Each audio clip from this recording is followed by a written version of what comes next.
o teu reino, faça-se a tua vontade, assim na terra como no céu.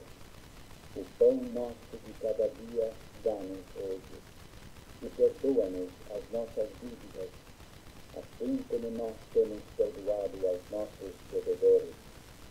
E não nos deixes cair em tentação, mas livra-nos do mal, pois teu é o reino, o poder e a glória para sempre. Amém. Porque se perdoardes aos homens as suas ofensas, também vosso Pai Celeste vos perdoará.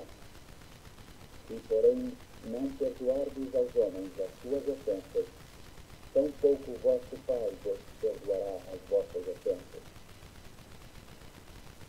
Quando jejuardes, não vos mostreis contristados como os hipócritas, porque desfiguram o rosto com o fim de parecer aos homens que jejuam.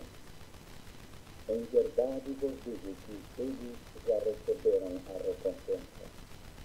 Tu, porém, quando jejuares, unge a cabeça e lava o rosto, com o fim de não parecer aos homens que jejuam, e sim ao